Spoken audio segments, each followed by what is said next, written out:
I can go back decades to point to congressional report after government report after government report of tremendously high drug prices, much higher than the rest of the world, and nothing has been done about it until this moment. And I'm really, really proud, President Trump, that you've done this. I'm really proud to be included in this and looking forward to the work ahead. Thank you, Jay. Great. Thank you, Mr. President. On behalf of the many doctors I've talked to about this very issue, thank you for taking the bull by the horns. Presidents on both sides of the aisle have talked about this and floated it and said they've wanted to do it, so you've had the courage to do it. Thank you. I've been a surgical oncologist at Johns Hopkins for 22 years, and I have seen patients suffer. We didn't take an oath to heal patients and then watch their life get ruined financially with their home, mortgage, retirement, going down the drain with GoFundMe campaigns, raising money from church communities and synagogues and friends they haven't seen in 20 years to try to raise money for what? For a system where Americans have been getting ripped off by 10, 12, 15 times higher prices than we see in other countries. The fundamental problem in healthcare is that we've had non-competitive markets. And we can do little things around the edges, or we can transform those markets to competitive markets, and that's what this executive order does today. Imagine buying a Ford for $175,000, a regular car, and then hearing that people in London are buying it for $10,000 every day, all day long. That is the craziness of this system. We're going to do everything we can at the FDA to support this executive order. It's transformative. Thank you, Mr. President. Thank you. Thank you very much. So thank you very much, everybody. I think it's a very important day. In many ways, you have... We'll start with the Houthis. We go to Pakistan and India. We go to what we did with China, the trade deal, and with UK. And by the way, many other deals are coming in very much. At a certain point, we'll just set the price because we know where we are. But we'll just set the price. But world trade is going to be terrific, and our country is going to be making a lot of money. Taxes are going to go down. Taxes are going to go down very, very substantially. But you look at all of the things that we've done, and now today I'm heading over. We'll see what we're going to do with respect to Iran. I think you have very good things happening there, too, by the way. I think can't have a nuclear weapon, but I think that they are talking intelligently. We're in the midst of talking to them, and they're right now acting very intelligent. We want Iran to be wealthy and wonderful and happy and great. But they can't have a nuclear weapon. It's very simple. So I think they understand that I mean business, and I think they're being very reasonable thus far. And don't underestimate Thursday in Turkey. President Erdogan is going to be a great host, and we are doing some work with him having to do with Syria, too, by the way. We're going to have to make a decision on the sanctions, which we may very well relieve. We may take them off of Syria because we want to give them a fresh start. But President Erdogan's asked me about that. Many people have asked me about that because the way we have them sanctioned, it doesn't really give them much of a start. So we want to see if we can help them out. So we'll make that determination. But I think you're going to have maybe a good meeting. You have the potential for a good meeting, that a meeting wasn't going to take place. I insisted that that meeting take place. And it is taking place. And I think you may have a good result out of the Thursday meeting in Turkey between Russia and Ukraine. And I believe the two leaders were going to be there. I was thinking about flying over. I don't know where I'm going to be on Thursday. I've got so many meetings.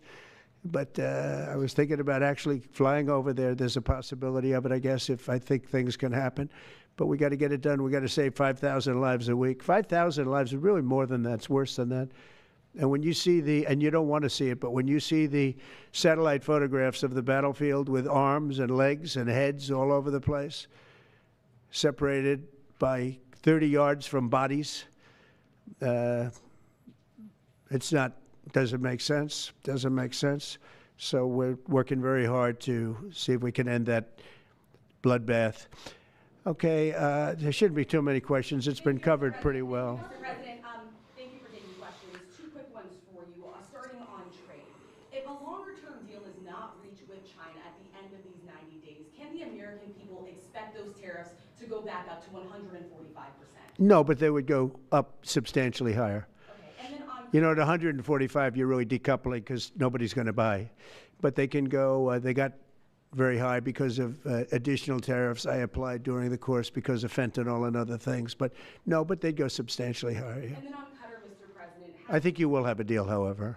you're confident that there will be a deal. On Qatar, has Qatar asked for anything in exchange for that $400 million luxury jumbo jet? And how can the American people be so sure that they will not in the future? Well, I think what happens with the plane is that, you know, we're very disappointed that it's taking Boeing so long to build a new Air Force One. You know, we have an Air Force One that's 40 years old. And if you take a look at that compared to the new plane of the equivalent, you know, stature at the time, it's not even the same ballgame. You look at some of the Arab countries and the planes they have parked alongside of the United States of America plane, it's like from a different planet. And it's close to 40 years old, might be more than 40 years old now. And we, when I first came in, I signed an order to get it built. I took it over from the Obama administration. They had originally agreed. I got the price down much lower. And then when the election didn't exactly work out the way that it should have, a lot of work was not done on the plane because a lot of people didn't know. They made change orders that were so stupid, so ridiculous. And it ended up being a total mess, a real mess. And when I came back, I said, by the way, what's going on with the Boeings that are coming in? Well, sir, they're way behind. And they are. They're way behind. They were way behind. Another mess that I inherited from Biden. And it's going to be a while before we get them. And I think Qatar, who has really, we've helped them a lot over the years in terms of security and safety. I think they, and very, very nicely, and I have a lot of respect for the leadership and for the leader, Qatar. And I think they knew about it because they buy Boeings. They buy a lot of Boeings. And they knew about it. And they said, we would like to do something. And if we can get a 747 as a contribution to our Defense Department, to use during a couple of years while they're building the other ones.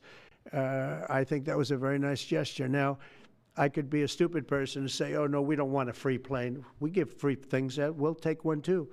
And it helps us out because, again, we're talking about we have 40-year-old aircraft.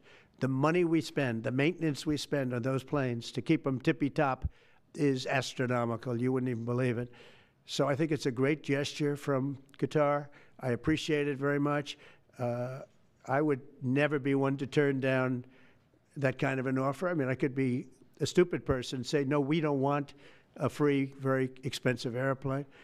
But I thought it was a great gesture. And I think it was a gesture because of the fact that we have helped and continue to, we will continue to, all of those countries, Saudi Arabia, UAE, Qatar, and others, we keep them safe. If it wasn't for us, they probably wouldn't exist right now.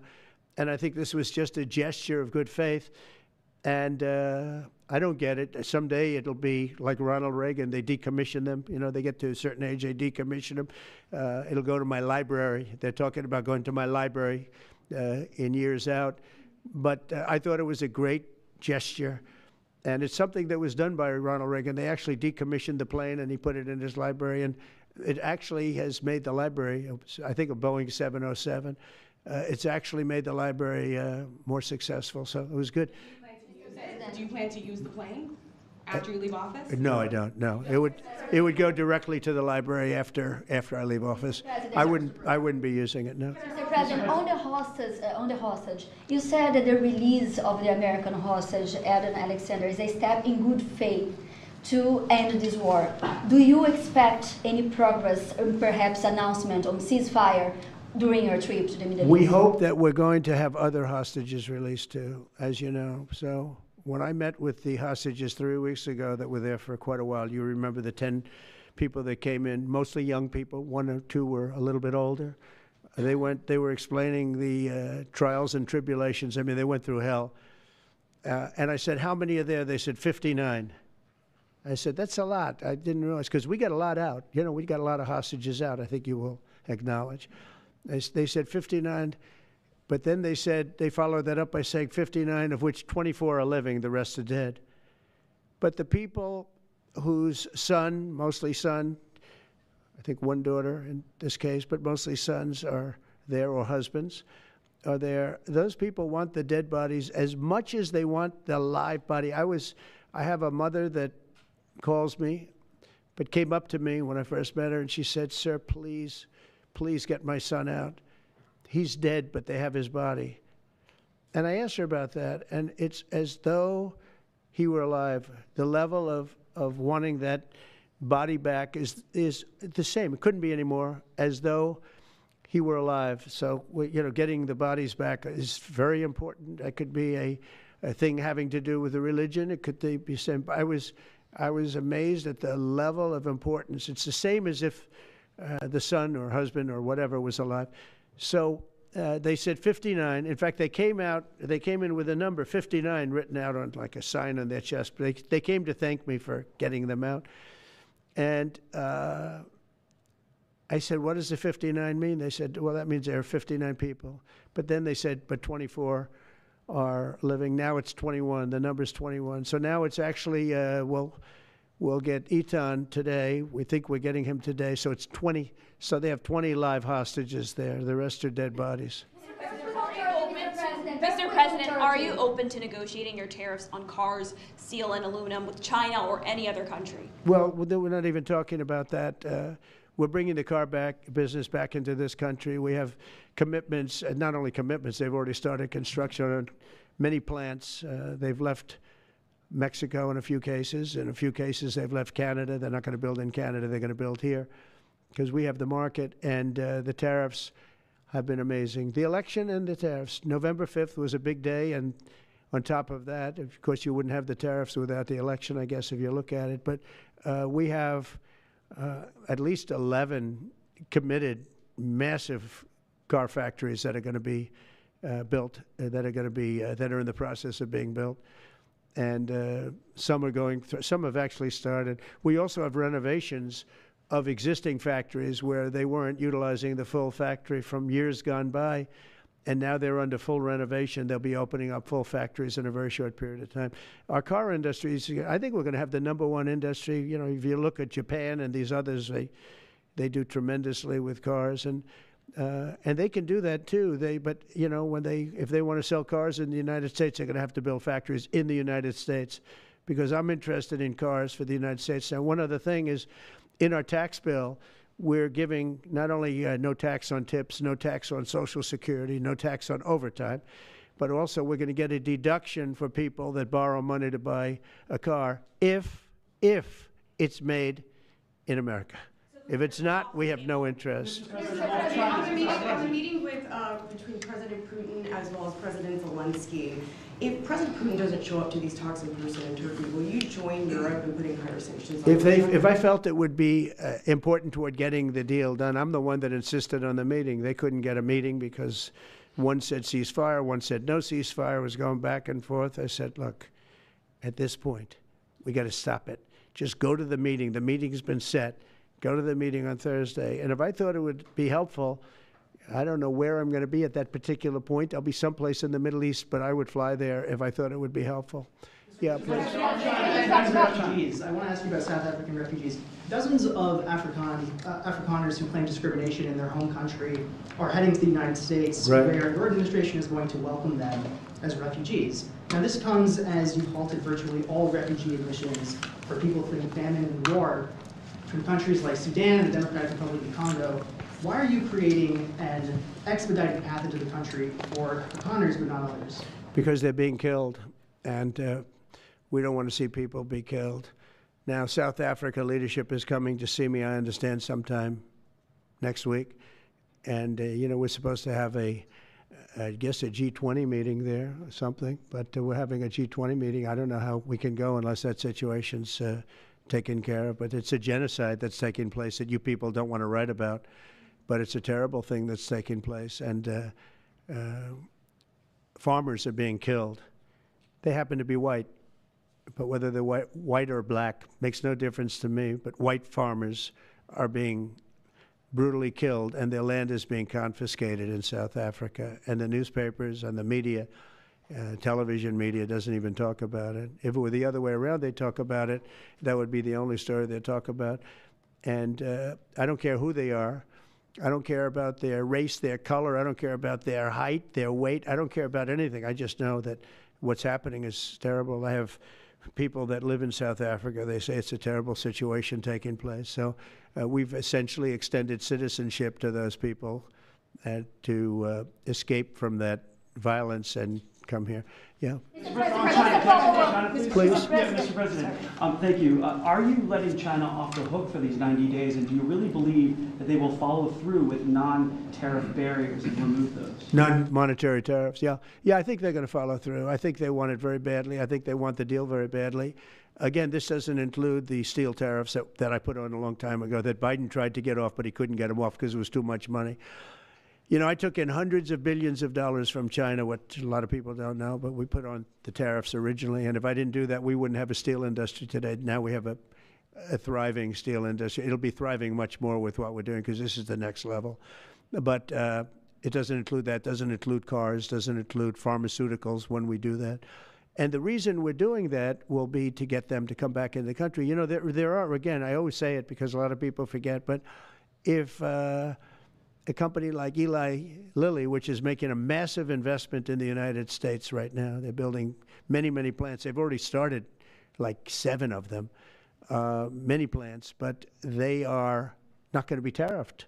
There's no tariff cost. So they're all doing that. They're all coming back to the United States. I mean, I'll tell you what, I hope I get the benefit of watching this because, as president, because, you know, it takes a little while to do this stuff. And we're doing it early in the administration.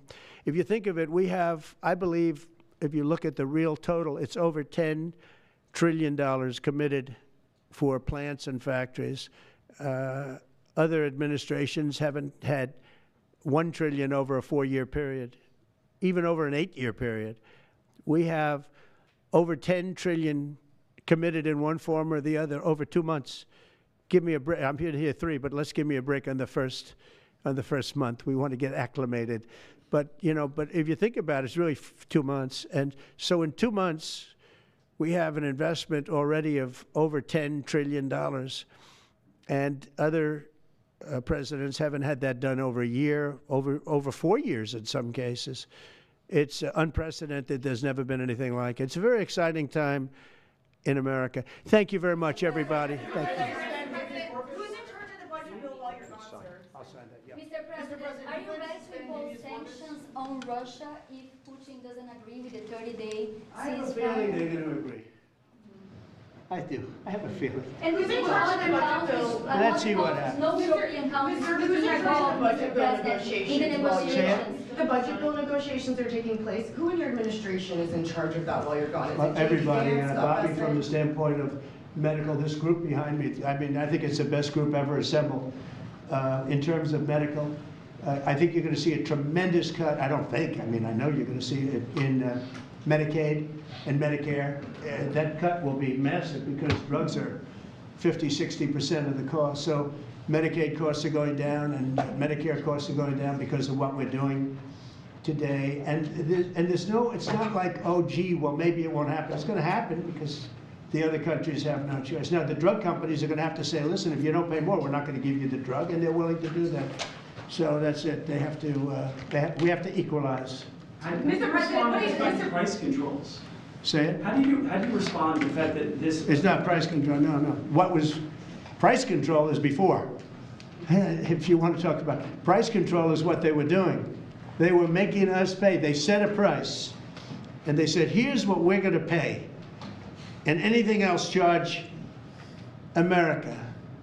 Because at that time, they had a very stupid president, and it really went crazy during the last 4 years. And remember this, the Democrats are the ones that allowed this to happen. They were the ones that were the protector of this pricing system. And I think it's going to be very hard. You'll have to ask Democrats, are they going to vote against the one great, big, beautiful deal that's being negotiated now, tax cuts, etc. When now on top of the tax cuts and regulation cuts, all the things, now you're going to say that the price of your medicine is going down by 60, 70, 80%. You're going to vote against it? I think a lot of Democrats are going to be forced to do something that their leaders are going to beg them not to do, and that's vote for the bill. I don't see how they can vote against it. How can they vote against it when drug prices, drugs and pharmaceuticals are going to be down 70, 80%? It's going to be very interesting. Mr. President, what do you say to people who view that luxury jet as a personal gift to you? Why not leave it behind? You're ABC fake news, right? Why Because not? only ABC, well, a few of you would. Let me tell you, you should be embarrassed asking that question. They're giving us a free jet. I could say, no, no, no, don't give us, I want to pay you $1 billion or 400 million or whatever it is. Or I could say, thank you very much. You know, there was an old golfer named Sam Snead. Did you ever hear of him? He won 82 tournaments. He was a great golfer. And he had a motto: when they give you a putt, you say, thank you very much. You pick up your ball and you walk to the next hole. A lot of people are stupid. They say, no, no, I insist on putting it. And then they putt it and they miss it. And their partner gets angry at them. You know what? Remember that, Sam Snead. When they give you a putt, you pick it up and you walk to the next hole and you say, thank you very much. Respectfully, sir, as a businessman, some people may look at this and say, have you ever been given a gift worth millions of dollars and then not received anything? It's not a gift to me, it's a gift to the Department of Defense. And you should know better, because you've been embarrassed enough, and so has your network. Your network is a disaster. ABC is a disaster. Here is the bill. Bobby, come on over here. Now you're talking about trillions and trillions of dollars. Thank you very much, everybody. Mr. President, a quick question about Turkey. Thank you very much. Thank you, sir. Thank you very much. Thank you, everybody. It's a big day. Should be fun. I don't know. You'll maybe find reasons why it's not, but I can't imagine, because we have a lot of great things happening. It's been a very strong week and a very strong weekend. Before we begin, let me say a few words about the historic events that took place over the last few days.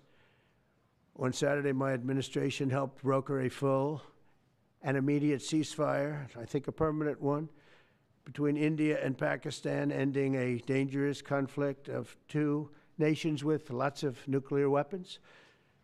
And they were going at it hot and heavy, and it was seemingly not going to stop. And I'm very proud to let you know that the leadership of India and Pakistan was unwavering, powerful, but unwavering in both cases, and having these, they really were, from the standpoint of having the strength and the wisdom and fortitude to fully know and to understand the gravity of the situation. And we helped a lot. And we helped also with trade. I said, come on, we're going to do a lot of trade with you guys. Let's stop it. Let's stop it. If you stop it, we're doing trade. If you don't stop it, we're not going to do any trade. People have never really used trade the way I used it. That I can tell you. And all of a sudden they said, I think we're going to stop. And they have. And they did it for a lot of reasons, but trade is a big one. We're going to do a lot of trade with Pakistan. We're going to do a lot of trade with India. We're negotiating with India right now. We're going to be soon negotiating with Pakistan. And we stopped the nuclear conflict. I think it could have been a bad nuclear war. Millions of people could have been killed, so I'm very proud of that. I also want to thank Vice President Vance and Secretary of State Rubio for their work and efforts. They worked very hard on that. We also, as you know, created a situation where the Houthis, for the first time ever, have ceased firing, and they've let it be known that they're not going to be firing at American ships anymore, not going to be firing at Americans anymore. This was a heavy barrage that lasted for approximately 50 days. And as you know, they've been in war essentially for forever. But over the last 10 years, they've been very difficult for other countries. Nobody was able to do what we did. But they stopped, and we take their word for it. Their surrogates and them directly said, we don't want to do this anymore. And so we were satisfied with that. In addition, yesterday we achieved a total reset with China after productive talks in Geneva. Both sides now agreed to reduce the tariffs imposed after April 2nd to 10% for 90 days as negotiators continue on the larger structural issues. And I want to tell you that a couple of things. First of all, that doesn't include the tariffs that are already on, that are our tariffs, and it doesn't include tariffs on cars, steel, aluminum, things such as that, or tariffs that may be imposed on pharmaceuticals, because we want to bring the pharmaceutical businesses back to the United States, and they're already starting to come back now based on tariffs because they don't want to pay 25, 50, or 100% tariffs, so they're moving them back to the United States. I spoke to Tim Cook this morning, and he's going to, I think, even up his numbers, $500 billion. He's going to be building a lot of plants in the United States for Apple, and we look forward to that. I really do look forward to that. But the talks in Geneva were very friendly. The relationship is very good. We're not looking to hurt China. China was being hurt very badly. They were closing up factories. They were having a lot of unrest. And they were very happy to be able to do something with us. And the relationship is very, very good. I'll speak to President Xi maybe at the end of the week. We have some other things we're doing. But one of the biggest things that we're doing, and I don't know if people realize this, but we made a great deal with China, a great trade deal. But it was a much bigger deal originally, and then they canceled it right in the last day. Some of you faces I remember were there when that happened. I remember you. And we had a deal where they opened up their country to trade with the United States. And they took that away at the last moment, and then I canceled the whole thing. And then 6 months later, we ended up doing a smaller deal. But it was a big deal. It was $50 billion worth of product that they were going to purchase from our farmers, et cetera. And we agreed to that. People thought it was 15 because they were doing 15. We made it 50 because I misunderstood the 15. I said, you got to get 50. Because when I asked, if you remember the story, when I asked, what are we doing with them? My Secretary of Agriculture at the time, Sonny Perdue, said, sir, it's about 15 billion and we're asking for 15. And I thought he said 50. So I said, so they came back with the deal at 15. And I said, no way, I want 50 because you said 50. They said, sir, we didn't say that. Anyway, bottom line, I said, go back and ask for 50. And they gave us 50. And they were honoring the deal. And we would call them up a lot for the corn and for the wheat and for everything. They were honoring the deal. And then when Biden got in, they no longer honored the deal. There was nobody to call. I would call on an average of once every 2 weeks to say, come on, you have to speed it up a little bit. And our farmers were doing great. I said to them, buy more land and bigger tractors, if you remember. That's what happened. But the deal was a very good deal. But the best part of the deal was that we opened up China. China agreed to open itself up to American business to go in. And it would have been a great thing, I think, for China. They would be able to see things that they haven't seen. They would be able to buy products that they have never been able to buy. Would have been great for American business. I think it would have brought unity between China, better unity between China and the United States. And the bottom line is that they canceled it the last day. We were all set to sign it, and then I went a little bit angry. I got a little angry. I said, they canceled the deal. The deal was done. It was all ready to be signed, and people went over. They came back to me, sir, they don't want to sign the opening up China. Well, the biggest thing that we're discussing is the opening up China, and they've agreed to do that, but it's going to take a while to paper it. You know, that's not the easiest thing to paper. But that's the single, I think, to me, some people would disagree. Some people would say we're getting a lot of money with tariffs or whatever. But, you know, especially when you add what we already have. Because remember, we're already getting the 50% on steel and different things. That's not included in these numbers.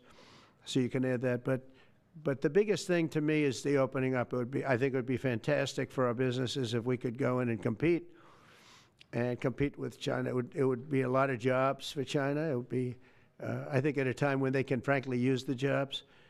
And that's what we're talking about. So that's a very, very important element to add. So when Scott, I watched him speak the other day, and I think he didn't want to say it, but I said, it's okay to say it. Look, if we don't get it, we don't get it. But if we don't get it, it won't be a positive thing. But if we do get it, I think it's maybe the most important thing to happen. Because if you think about it, we opened up our country to China. They come, we don't, I mean, they have very few restrictions. And they didn't open their country to us. Never made sense to me. It's not fair.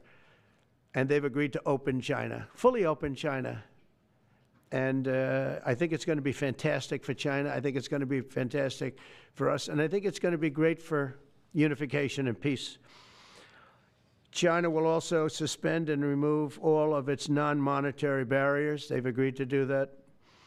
Well, they're very numerous. But again, to me, the biggest thing that came out of that meeting is they've agreed. Now we have to get it papered, but they've agreed to open up China. It's going to be great for everybody.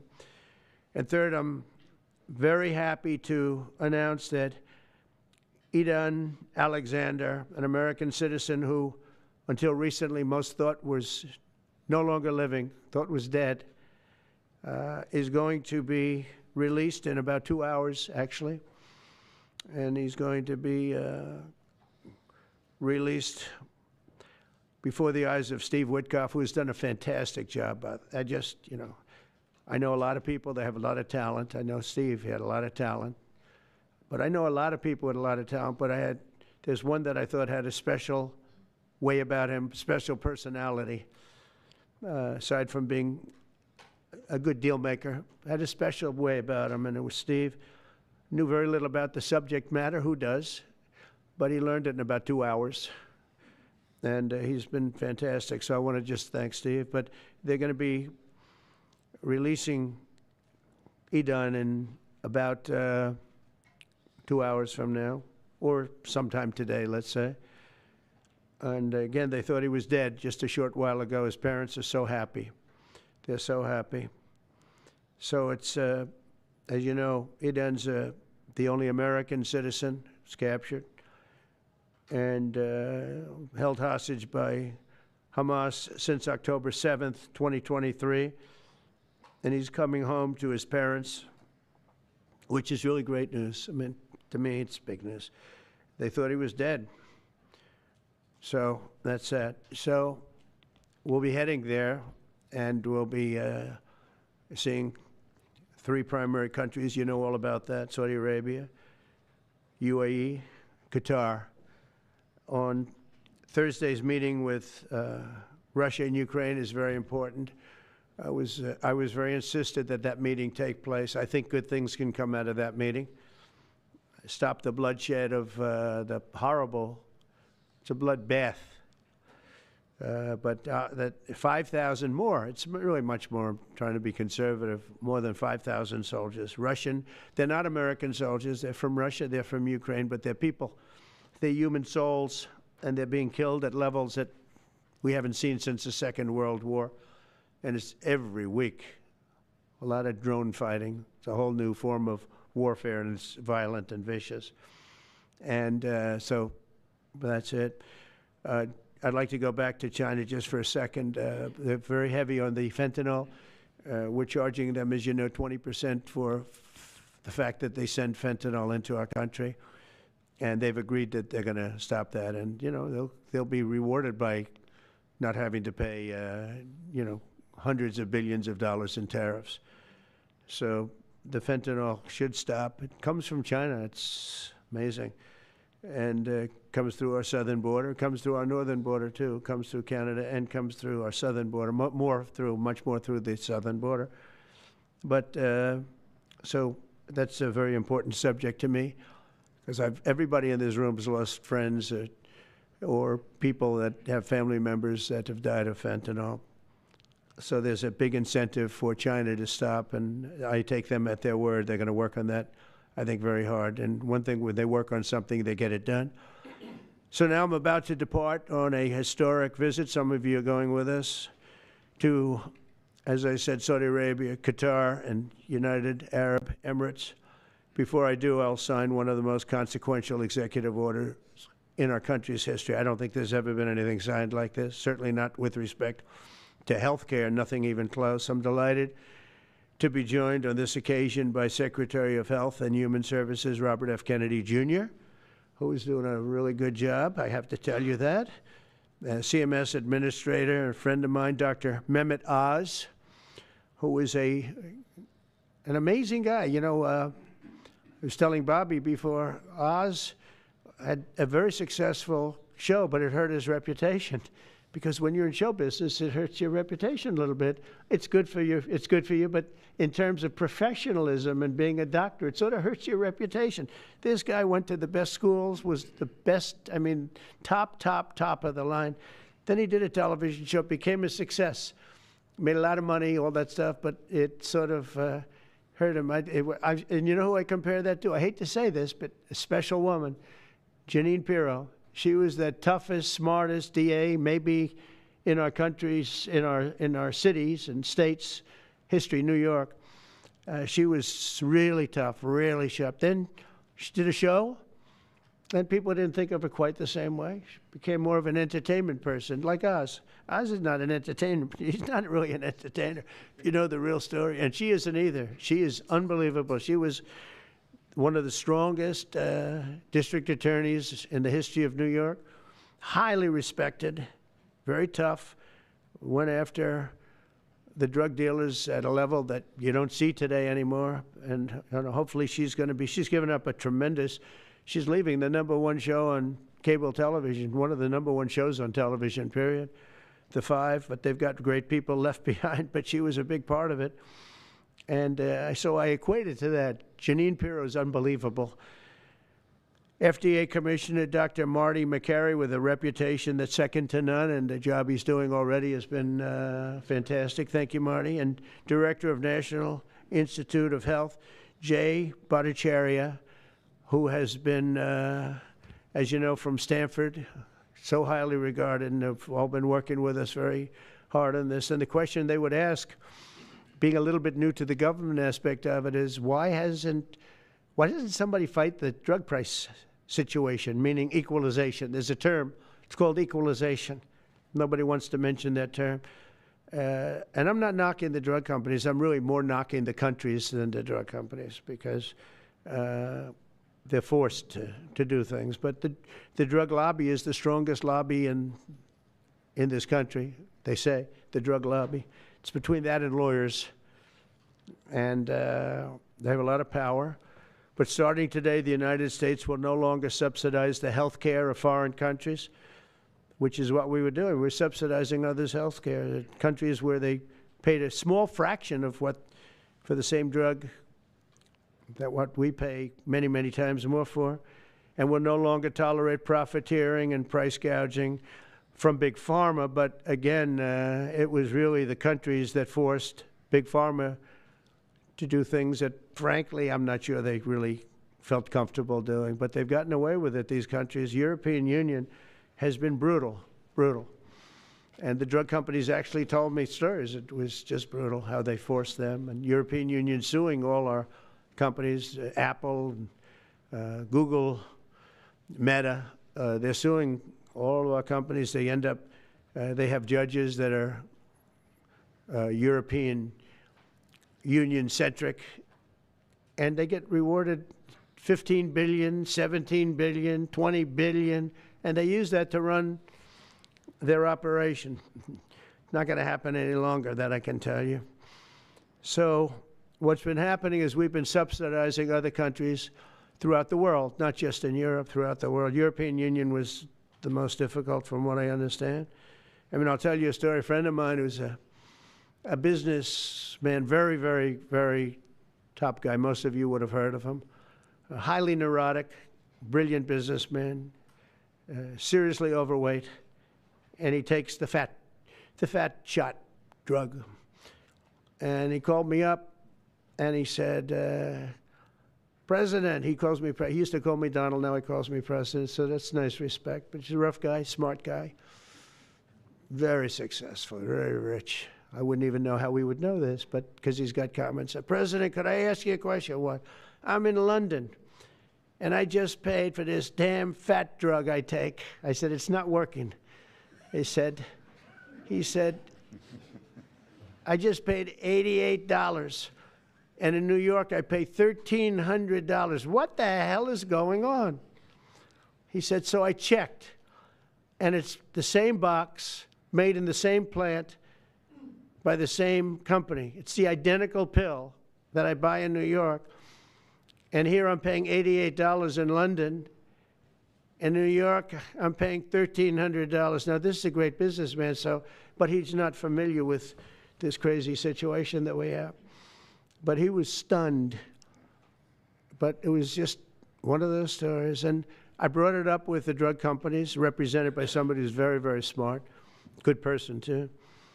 And we argued about it for about half hour. And then finally he just said, because they can't justify it, he just said, look, you got me. You got me. I can no longer they've been justifying this crap for years. They said, oh, it's research and development. Well, I said, well, research and development, other countries should pay research and development too. It's for their benefit. It was just one of those things. And the other countries would set a price, and they'd meet the price, and they'd say, if you don't meet the price, you can't sell it in our country. I said, well, then you walk away, and they'll call you back, and they'll sell it in the country. But now they'll have to do that.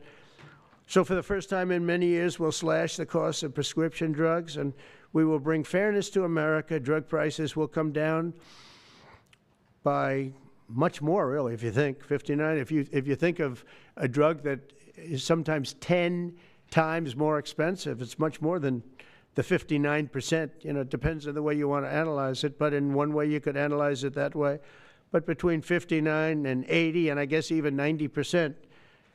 So when I worked so hard in the first term, and if I got prices down, remember I was the only one to ever get prices down for a full year, but I'd get them down like 2%, and I thought it was like a big deal. Well, we're getting them down 60, 70, 80, 90%, but actually more than that if you think about it in the way mathematically.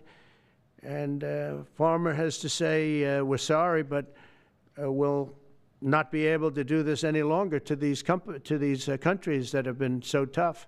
They've been very tough, nasty. It's trade. It's trade. And pharma is also very powerful.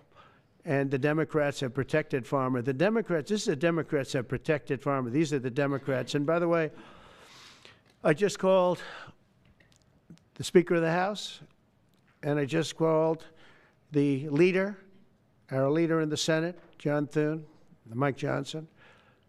Spoke to both of them. I said, when you score, you're going to have to score two things. You're going to have to, number one, score that hundreds of billions of dollars of tariff money is coming in. But even bigger than that, you're going to have to score that your cost for Medicaid and Medicare and just basically pharmaceuticals and drugs is going down at a level that nobody has ever seen before. It'll pay for the Golden Dome. I see the Golden Dome is there, see? That'll easily pay for the Golden Dome. And we'll have a lot of money left over. We need the Golden Dome, by the way, in this world. Although this world's a lot safer today than it was a week ago, and a lot safer than it was 6 months ago. We had people that had no clue what they were doing. So today Americans spend 70% more for prescription drugs than we spent in the year 2000. Think of that. Our country has the highest drug prices anywhere in the world by sometimes a factor of 5, 6, 7, 8 times. It's not like they're slightly higher. They're 6, 7, 8 times. There are even cases of 10 times higher. So that you go 10 times more expensive for the same drug, that's big numbers. Even though the United States is home to only 4% of the world's population, pharmaceutical companies make more than 2/3 of their profits in America. So think of that. With 4% of the population, the pharmaceutical companies make most of their money, most of their profits from America. That's not a good thing. Now, I think, by the way, I have great respect for these companies and for the people that run them. I really do. And I think they did one of the greatest jobs in history for their company, convincing people for many years that this was a fair system. And nobody really understood why, but I figured it out. For years, pharmaceutical and drug companies have said that research and development costs were what they are, and for no reason whatsoever. They had to be borne by America alone. Not anymore, they don't. This means American patients were effectively subsidizing socialist healthcare systems in Germany, in all parts of the European Union. They were the toughest of all. They were nasty. And I see that. I see that with trade, too. European Union is in many ways nastier than China, okay? And we've just started with them. Oh, they'll come down a lot. You watch. We have all the cards. They treated us very unfairly. They sell us 13 million cars. We sell them none. They sell us their agricultural products. We sell them virtually none. They don't take our products. That gives us all the cards, and very unfair. So they're going to have to pay more for health care, and we're going to have to pay less. That's all it is. And believe it or not, you know, because it's really the world we're talking about, not just the European Union, but because it's the world, the numbers are for the healthcare company not as bad as you would think. They'll make the same. I think the healthcare companies should make pretty much the same money. I really don't believe they should be affected very much, because it's just a redistribution of wealth. It's a redistribution where it could be the same top line, but it's going to be distributed differently. Europe's going to have to pay a little bit more. The rest of the world's going to have to pay a little bit more, and America's going to pay a lot less. Again, because it's a much smaller population than when you think of the whole world. So basically what we're doing is equalizing. There's a new word that I came up with, which I think is probably the best word. We're going to equalize, where we're all going to pay the same. We're going to pay what Europe's going to pay. We're going to all pay. Now, there may be some countries in dire need, and I would be willing to sacrifice that and help them. But it's called most favored nation. We are going to pay the lowest price there is in the world. We will get whoever is paying the lowest price. That's the price that we're going to get. So remember that. So we're no longer paying 10 times more than another country. Whoever is paying the lowest price, we will look at that price and we will say that's the price we're going to pay. Most favored nations. That's what it is. One breast cancer drug costs Americans over $16,000 per bottle, but the same drug from the same factory, manufactured by the same company, is 1/6 that price in Australia and 1/10 that price in Sweden. 1/10 for the identical product. A common asthma drug costs almost $500 here in America, but costs less than $40 in the United Kingdom. So $40 in the United Kingdom, which is where this gentleman told me he paid a small amount for his shot. But think of that. So $40 versus $500 here. That's not even bad. There are much worse examples. And the weight loss drug, Ozempic, costs 10 times more in the United States than in the rest of the developed world. 10 times more. Why? Why? What did we do? Suckers. But we never had a president that had the courage to do this. And nobody knew the system like I do. I mean, I've gotten to know this system so well. And I don't think it's fair that it benefits Obamacare. Obamacare is a failure. It's not a good health care. It works. I made it work. I had an obligation to make it work, or an obligation to let it die. I chose that we had to make it work. I had to make it as good as possible.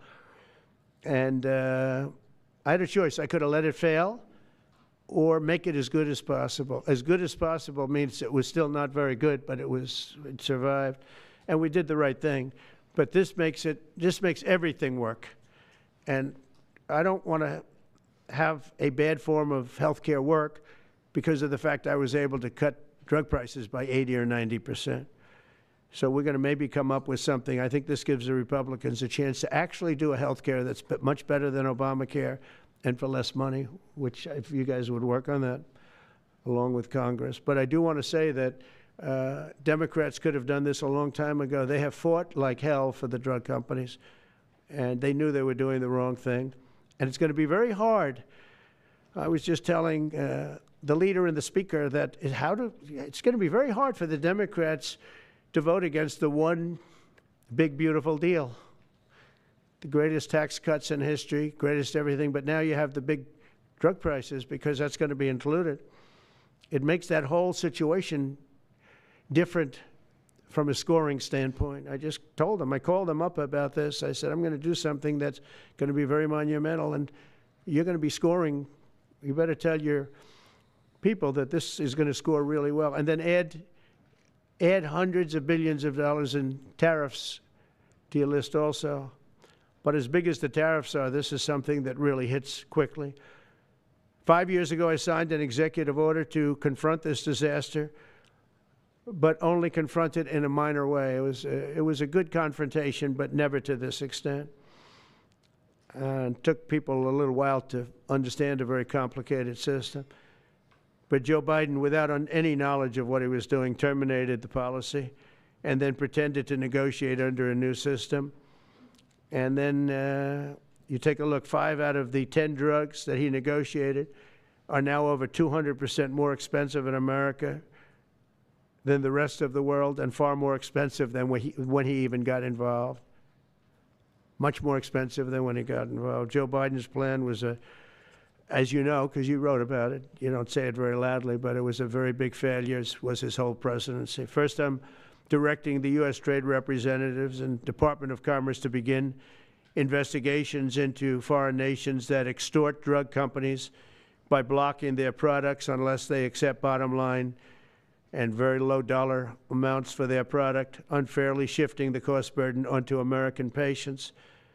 And we'll be taking a look at that very strongly. The biggest thing we're going to do is we're going to tell those countries, like those represented by the European Union, that, that game is up, sorry. And if they want to get cute, then they don't have to sell cars into the United States anymore. It's a very big subject. And they won't get cute, because I'll defend the drug companies from that standpoint. They were given a price by the European unions and other countries. This is what you do. This is what we're going to pay. We're not going to pay any more. Let America pay the difference, because there was a big shortfall. Let America pay it. And that's what we did, but we're not doing it anymore. Next, my administration will secure what we're calling most favored nations drug pricing. The principle is simple. Whatever the lowest price paid for a drug in other developed countries, that is the price that Americans will pay. And we're using the term other developed countries because there are some countries that need some additional help, and that's fine. I think that's very good. Some prescription drug and pharmaceutical prices will be reduced almost immediately by 50 to 80 to 90%. Big Pharma will either abide by this principle voluntarily or will use the power of the federal government to ensure that we are paying the same price as other countries. To accelerate these price restrictions and reductions, my administration will also cut out the middlemen. We're going to totally cut out the famous middlemen. Nobody knows who they are, middlemen. I've been hearing the term for 25 years, middlemen. I don't know who they are, but they're rich. That I can tell you. We're going to cut out the middlemen and facilitate the direct sale of drugs at the most favored nation price directly to the American citizen. So we're cutting out, Bobby, the middlemen. It's so important, right? You got to do that. They're worse than the drug companies. They don't even make a product, and they make a fortune. It's very smart business people, that I can tell you. If companies make no significant progress toward most favored nation pricing, which we will insist that they do, so I think I'm wasting time talking about it. We're going to insist upon it. And we'll insist, and we're going to help the drug companies with the other nations, because those other nations do a lot of trading with us. They need our trade, just like China needed us very badly. They need us just as badly. We will do whatever we have to with trade, just like we did some great things with trade with India and Pakistan. It really helped the situation, very heated situation. Could have lost millions of people, more than millions, I mean, many millions of people. And they want to do business with America, but we never used our powers that way. We never knew how. We never had people that knew how to do that. We'll also open up America's market to safe and legal imports of affordable drugs from other countries, putting dramatic downward pressure on prices. And if necessary, we'll investigate the drug companies, and we'll, in particular, investigate the countries that are doing this, and we will add it onto the price that we charge them for doing business in America. In other words, we'll add it on to tariffs if they don't do what is right, which is everybody should equalize, everybody should pay the same price. And special interests may not like this very much, but the American people will. I am doing this for the American people. I'm doing this against the most powerful lobby in the world, probably the drug lobby, drug and pharmaceutical lobby. But it's one of the most important orders, I think, that's ever been signed, certainly with regard to health care or health in the history of our country, and it's an honor to be a part of it. And I'd like to ask Robert F. Kennedy to say a few words, please. Thank you. Thank you, Mr. President. This is an extraordinary day. This is an issue that, I grew up in the Democratic Party, and every major Democratic leader for 20 years has been making this promise to the American people. This was the fulcrum of Bernie Sanders' runs for presidency, that he was going to eliminate this discrepancy between Europe and the United States. But as it turns out, none of them were doing it. It's one of these promises that politicians make to their constituents, knowing that they'll never have to do it. And the reason they'll never have to do it is because they know that Congress is controlled in so many ways by the pharmaceutical industry. There's at least one pharmaceutical lobbyist for every congressman, every senator on Capitol Hill, and every member of the Supreme Court. By some estimates, 3. Pharmaceutical companies, the industry itself, spends 3 times what the next largest lobbyist spends on lobbying. So this was an issue that people talked about, but nobody wanted to do anything because it was radioactive. They knew you couldn't get it by Congress. We now have a president who is a man of his word, who has the courage. President Trump was taking money from the pharmaceutical industry too. I think they gave you $100 million. Yeah. But he can't be bought, unlike most of the politicians in this country. And he is standing here for the American people. I don't know what, there's writers like Lord Elizabeth Warren or Robert Reich who are saying that President Trump is on this side of the oligarchs. There has never been a president more willing to stand up to the oligarchs than President Donald Trump. And I'm very, very proud of you, Mr. President, for your courage, I'll say, because I don't want to be crude, your intestinal fortitude, your stiff spine, and your willingness to stand up for the American people. We have 4.2% of the world's population. Our country represents 75% of the revenues for pharmaceutical companies. We spend in our country $1,126 per capita on drugs. In Britain, they spend about $240. They spend 1/5 of what we do. And this is true across Europe. And the drug companies, Europeans, if you ask them, it made no sense what they were saying. America has to pay for this innovation or it's not going to happen. What President Trump is saying to our European partners is you've got to raise the amount that you're paying for those drugs and pay for your share of the innovation. That the United States is no longer subsidizing that. If the Europeans raise the price of their drugs by just 20%, that is $10 trillion that can be spent on innovation, and the health of all people all across the globe is going to increase because we're going to have better products. So I'm just so grateful to be here today. I never thought that this would happen in my lifetime. I have a couple of kids who are Democrats, are big Bernie Sanders fans, and when I told them that this was going to happen, they had tears in their eyes because they thought this is never going to happen in our lifetime, and we finally have a president who's willing to stand up for the American people. Thank you, and Dr. Oz. Thank you, Secretary Kennedy. This is the most powerful executive order on pharmacy pricing and health care ever in the history of our nation.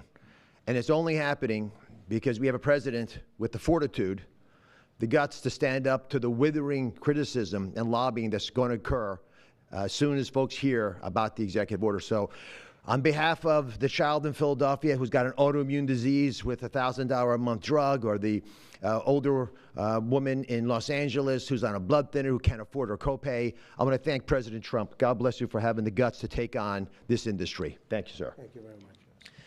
So let's talk about the details a little bit. And this is primarily about equalization, as President Trump said. It's about fairness. Think of NATO as a metaphor.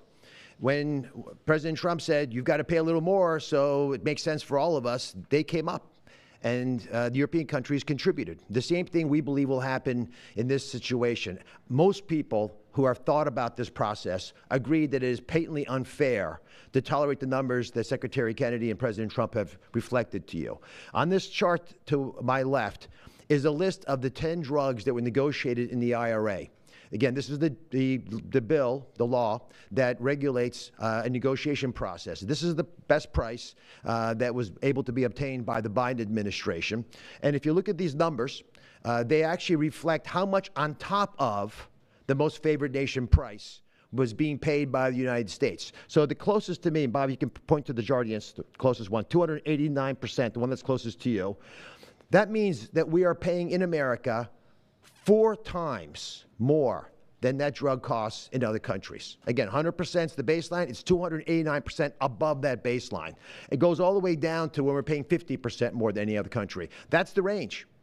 As was pointed out by President Trump, half the time we're paying 3 times more than is paid in other countries. It doesn't make any sense for the system. That stated, President Trump has over and over again indicated, and Secretary Kennedy reflected as well, we want innovation. We want our technology partners doing the best they can to make the best solutions for drugs to cure as many people in America and around the world as possible. By getting our allies to pay a bit more, as they should be, and they should have for many years been doing, will course correct a problem that's gotten out of hand. And by doing that in a thoughtful, effective way, we're going to be able to get the pharmaceutical industry whole. Those jobs will still be here, will still be productive, will still be curing cancer and a slew of other ailments that plague humanity. America will still be the leader in this space, but we'll be paying the appropriate amount, the right-sized amount for those tasks. So over the next 30 days, the 4 of us up here, together with people standing in the back of this room who are doing a lot of the heavy lifting, are going to be approaching pharmaceutical companies to talk specifically about what we want the most favored nation price to be based on the best data we have. We're looking forward to a thoughtful interaction with these corporate leaders, many of whom we've spoken to and in quiet will agree the system is not right the way it is. They're patriotic Americans. They want what's right.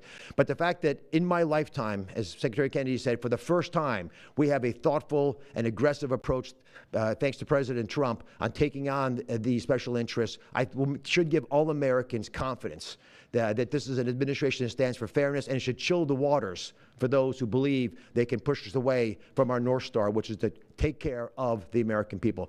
Mr. President, God bless you. Thank you very much. Thank you. Jay, you want to go next? Sure. Yep.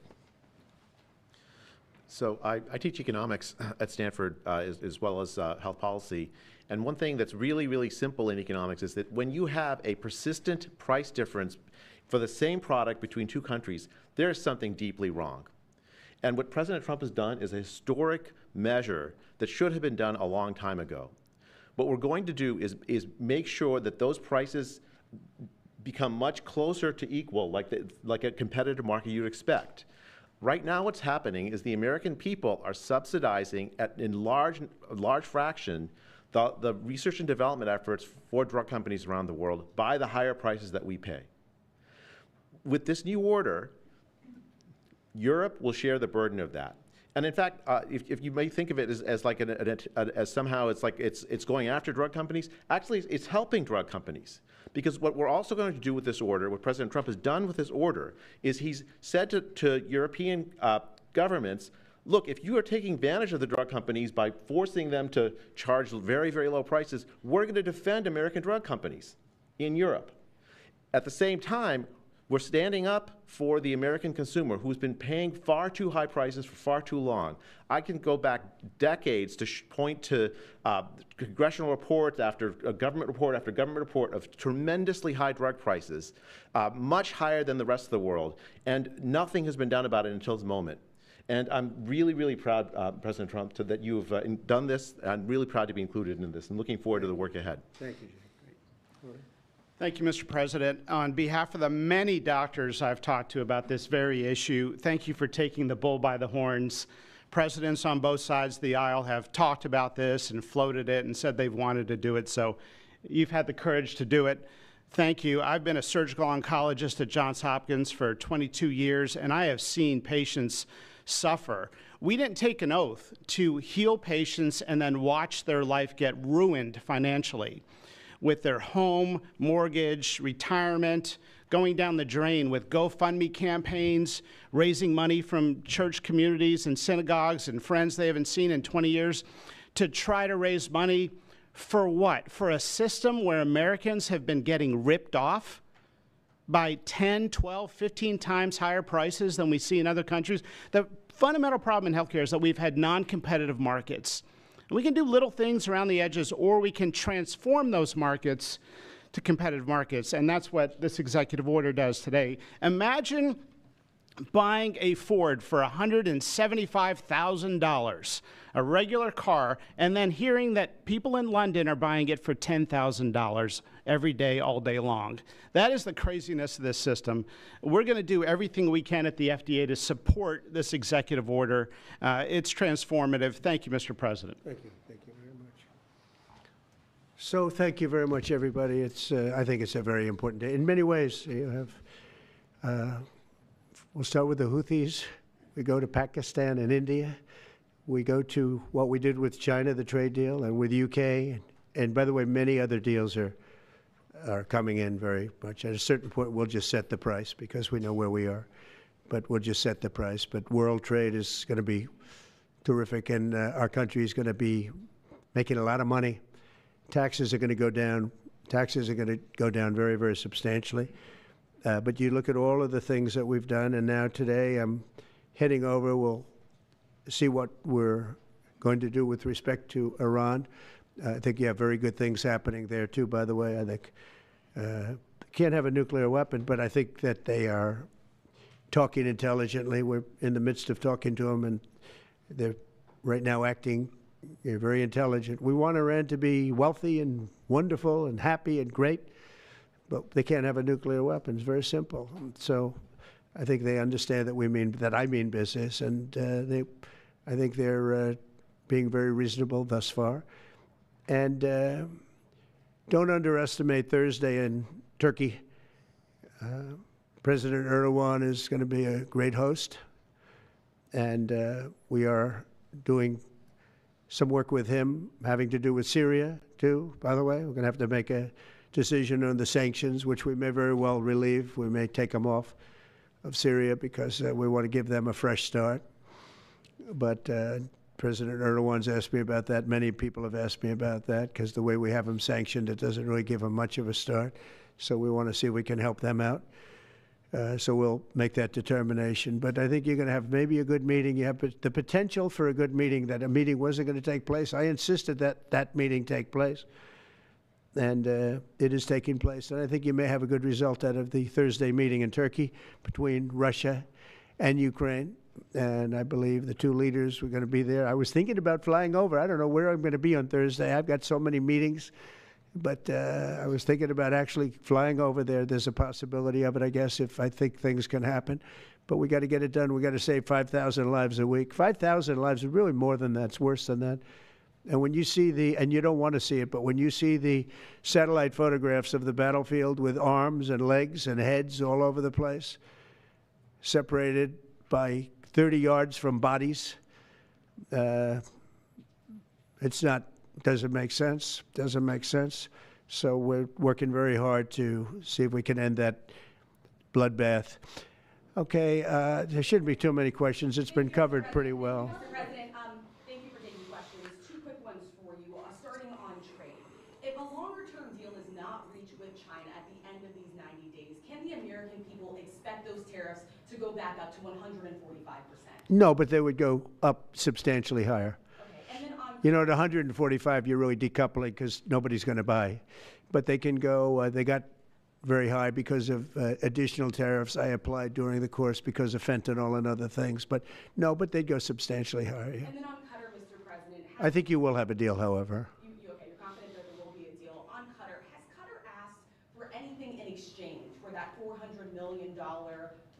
jumbo jet? And how can the American people be so sure that they will not in the future? Well, I think what happens with the plane is that, we're very disappointed that it's taking Boeing so long to build a new Air Force One. We have an Air Force One that's 40 years old. And if you take a look at that compared to the new plane of the equivalent, stature at the time, it's not even the same ballgame. You look at some of the Arab countries and the planes they have parked alongside of the United States of America plane, it's like from a different planet.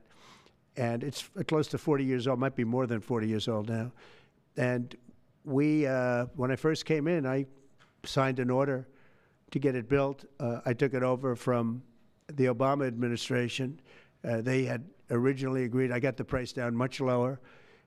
And then when the election didn't exactly work out the way that it should have, a lot of work was not done on the plane because a lot of people didn't know. They made change orders that were so stupid, so ridiculous. And it ended up being a total mess, a real mess. And when I came back, I said, by the way, what's going on with the Boeings that are coming in? Well, sir, they're way behind. And they are. They're way behind. They were way behind. Another mess that I inherited from Biden. And it's going to be a while before we get them. And I think Qatar, who has really, we've helped them a lot over the years in terms of security and safety. I think they, and very, very nicely, and I have a lot of respect for the leadership and for the leader, Qatar. And I think they knew about it because they buy Boeings. They buy a lot of Boeings. And they knew about it. And they said, we would like to do something. And if we can get a 747 as a contribution to our Defense Department to use during a couple of years while they're building the other ones, I think that was a very nice gesture. Now, I could be a stupid person and say, oh, no, we don't want a free plane. We give free things out. We'll take one, too. And it helps us out because, again, we're talking about we have 40-year-old aircraft. The money we spend, the maintenance we spend on those planes to keep them tippy-top is astronomical. You wouldn't even believe it. So I think it's a great gesture from Qatar. I appreciate it very much. I would never be one to turn down that kind of an offer. I mean, I could be a stupid person and say, no, we don't want a free, very expensive airplane. But I thought it was a great gesture. And I think it was a gesture because of the fact that we have helped and continue to, we will continue to, all of those countries, Saudi Arabia, UAE, Qatar, and others, we keep them safe. If it wasn't for us, they probably wouldn't exist right now. And I think this was just a gesture of good faith.